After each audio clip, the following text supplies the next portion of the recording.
Hello, ladies and gentlemen. My name's StepsBasic, and welcome back to the Community Show. That kind of right? No, it didn't.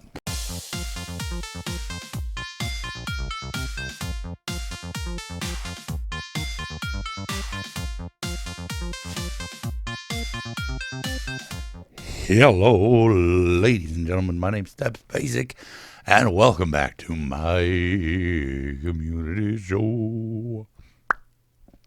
New talk radio. Anyway, so, what was I going to say? First, announcements. The God of War review is coming up. I have all the footage I need recorded, but we have that coming up next week. There was a snow day this week, today, in fact, so I didn't want to kind of rush through it because I know I'm not going to have enough time to edit the full God of War review video. So I'm coming to the end of Thimbleweed Park. Wasn't expecting it to come so soon. I thought I'd have at least another 3 episodes with it, and maybe I will, but really feels like I'm 1 or 2 episodes away instead of the expected 3, so yay. But it's been a fun game, and I can't wait to be done with it because I want to see the culmination of the story. But I've also got, more games in the wings waiting for me. And we're coming to a big release schedule for a bunch of games that I really want. And it sucks because I ain't going to have the money for them.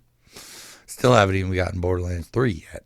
And I still got all that to play. But we got Final Fantasy VII and Last of Us 2 and Resident Evil 3 remastered, and those are the 3 that I really want.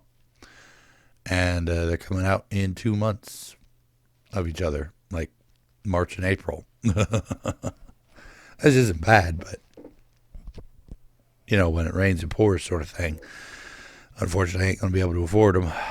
Luckily, I think 7, which is the one that I really want, and Last of Us are in separate months, if I remember correctly, which means that they're coming up, and I'm going to be able to at least get one of them on each month, so yay. But apart from that, that's the last of my announcements, and today I want to talk about skill systems and magic systems and whatnot in video games.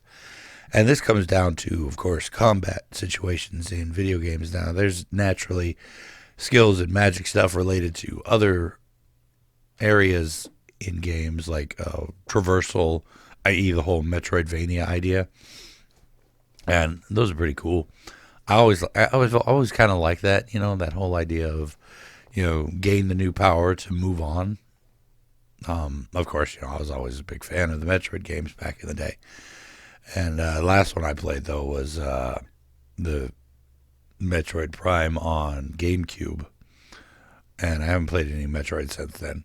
But of course, there's been other Metroidvania style games that have come out since then, and more recently was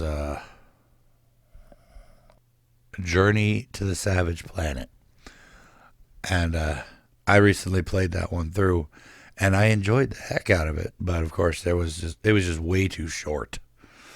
And I wanted more depth and more content, but at the same time, it was a half-price game on release, so it wasn't even essentially a full cost of a game there. Even still, I still loved it. The humor was irreverent, but it wasn't repetitive to the point where you got sick of it. And playing it on my own, I found it to be maybe a bit more enjoyable than playing it for y'all would have been. Mostly on account of the fact that, if I'd have played it for y'all, I would have had to commentate over and probably run into some issues with, like, my commentary butting up against the game's narrator. But yeah, that was one thing I really liked, especially that game. You'd get upgrades and upgrades and upgrades, and they were all essential for moving on and pursuing into the plot. And that's one thing I really liked about that whole skill system, that whole magic system in that game, and most Metroidvania style games, is that every skill was useful. Now, when we look at it in terms of combat stuff, it's funny that when it comes to a lot of these bigger games, God of War included, some of the other games, I think Sekiro was like that, and numerous other hacky slashy style games, third person over the shoulder games where you're running around and using your swords and stuff. Neo was the one I recently played. You gain a lot of skills and abilities, and each one of them can have a good use, Like you're getting attacked by one guy, so you need to learn how to switch back and forth. You need to know how to do an AoE thing. And in theory, it's really good, but I find that in most of these games, I find a combo of like two, three abilities, and I end up just spamming those. And so having a huge content of different abilities really becomes overwhelming for the sake of overwhelming and useless in some cases. Now, it's funny, I rag on it, but I know if I were to have a situation reversed where I come into a game and it's like, oh, I want a good expansive combat system, and the only combat is like two interchangeable moves, then I know I'd be upset about it. The issue I have with the skills and magic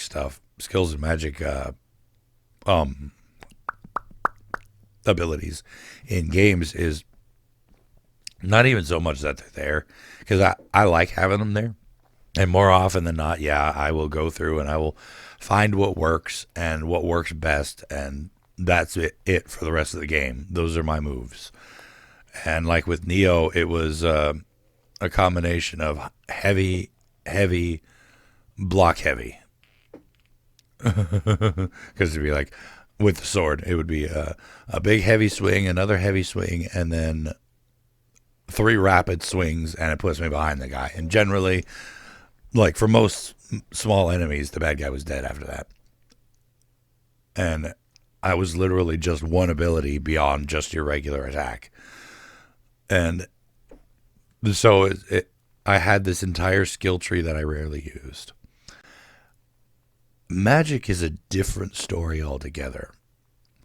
I have played so many different Magic integrated games, especially in RPG worlds, where you run into the same problem as with skills, where you're going to be using 1 or 2 spells, but the difference being when it comes to like Final Fantasy, say, you're going to have your basic spells, your low level starter spells, and as you progress through the game, those spells are going to become obsolete, but they're going to be replaced by something similar but stronger, which always made it an interesting, difference between skills and Magic. Is all of your spells won't be necessarily useful throughout the entire game, but generally when it comes to skills, your skills will have a use, at least at some point in the game. And my problem when it comes to Magic is when it's properly integrated into combat. Like if it's a turn-based combat system, i.e. RPGs, JRPGs especially, then it's not even an issue, because that you have plenty of time to choose which spell you want to use, and it's often a substitute for an attack. So like your black mages will not be, bapping people with their staffs. They'll more often than not be chucking fire spells or something. But then you go into, like, for instance, Final Fantasy 15, which I played for the channel a while back. I never used the magic except when I forced myself to, because for the most part, your combat is not really based around the magic, and it requires you to kind of slow down and stop what you're doing to use it. Sure, on occasions it would be effective, like, oh, you're fighting a monster that's strong against all your physical attacks, but weak to magic. It was more of a hindrance and a burden than anything else. And so I only used it on a couple of occasions, just basically to test it out, and when I forced myself to say, hey, you need to learn your magic here. though it was ultimately pointless in the end. Going back a little bit, Final Fantasy VIII had an interesting magic system, and I found myself falling into the same track as 15, because while it was essentially the same as other RPG stuff, other JRPGs, choose your character, choose their spell, most of them, you learned something called junctioning, which allowed you to affix spells and stuff to your stats. And of course, your stronger spells and whatnot would yield the highest results. So you're like, I'm never using these spells because when I use them, my skills and stats will go down. And because of that, that made it so that Final Fantasy VIII eliminated its own magic through use of the draw and junction system. But that was not really the point of this. This was mostly going to talk about well integrated into combat, like more of the action adventure style. And I like the way God of War did it. I mean, they have a magic system tied to talismans and whatnot, runes that you could put into your weapon. And you had 3 usable at any time, which meant that you'd have like a heavy, a light, and then your talisman. And then, of course, you had Atreus' summon, which was really cool too. But at the same time, I never really felt like I was stepping out of the battle to use my spells. It never felt like I had to, like especially with the Valkyrie fight, the Valkyrie fight that I did, it became essential for me to use a great combination of my own combat, Atreus' summons, Atreus' lightning arrows, and my talismans. Now, the only thing I didn't like was the strongest talismans, or the strongest runes that I had, literally stopped me in my tracks. I hated that because I couldn't dodge, I couldn't roll, I couldn't do anything. But they were almost essential. I needed them to inflict the heaviest amount of damage, and that was annoying. But apart from that, it was incredibly well integrated into the combat system. And it was literally just a matter of shifting your fingers from this to this. And so I'd be whatoosh, whatoosh, whatoosh, and wapla, wapla. And then all of a sudden, whoop, and then whoop, and then blap. I like that. That's how magic works in this game. And so it was very well integrated.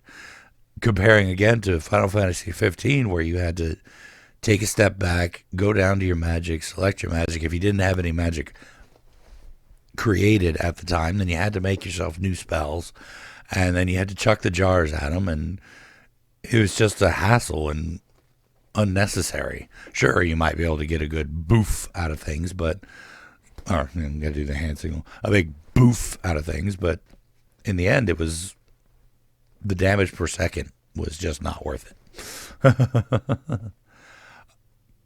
I love the spectacle that comes with magic in games. Like when it comes to Final Fantasy VII, per se, I really wanted to go back through it and make a video of each individual spell. That's because how much I love how the magic works in the game. And like with Final Fantasy VII, it was you could even junction it to an all spell or an all materia, and it would change the graphics entirely. And so like you'd get the big old fire rolling around the bad guys, or just little, yeah, your low level fire spell is so cool. But the whole spectacle of it really made it worthwhile. Granted, yes, sometimes the spectacle of it took way too long. In terms of like Knights of the Round, which you're sitting there for almost a dang full minute, you're like, you guys, we have a train to catch. You want to hurry this up a little bit? But even still, it's like the spectacle made it almost worth it. And Final Fantasy VIII had Eden, which was like one of the first times you ever get to see a broken damage limit in a Final Fantasy game. Broken beyond the 9,999 hit. And you're like, whoa, that's so cool. And it's like a big old spaceship coming in and blapping things. But It's been forever since I played 8. I'm going to have to pick up 8 again. That'll be my next Final Fantasy game. It'll be 8. And then 9. Because 9 was epic and awesome and cute and fun. But anyway. What's your favorite types of spells in games? Do you like your skills versus your spells better? I mean, I find myself mostly a face tank when it comes to most games. Like especially Skyrims and Western RPGs and whatnot. I always find it more comfortable for me to be a face tank. Don't ask me why. It's just fun. And when it comes to magic spells, it's like that was always my greatest weakness from the enemies when they're casting ice at me or something, and I end up with an ice spike sticking through my bum. And as a warrior type, that was always my weakness. And then, but when I tried to play mages, I always felt it was. I'd say that, like compared to everything else in Skyrim and other Western RPGs, playing a mage character always felt like playing hard mode, because your character in itself is like a glass cannon, able to dish out a lot of damage, but incredibly fragile.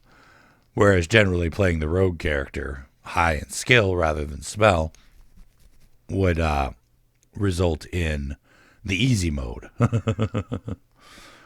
But anyway, what are some of your favorite spells and from different types of games? I'd like to hear about that. I do like myself some good spells and whatnot. But apart from that, that's it for me for today, ladies and gentlemen. Thank y'all so much for joining me for this episode of my community show. Hopefully you enjoyed it. And if you did, please go and poke that like button for me. If you'd like to see more from me, make sure to hit that subscribe button. And of course, as always, you're more than welcome to leave a comment down in the comment section down below, and I'll get back to you as soon as I can. Oh, when I can, if I can. You know all that jazz. And tune in next time as we talk about another topic at another time. And until then, good night.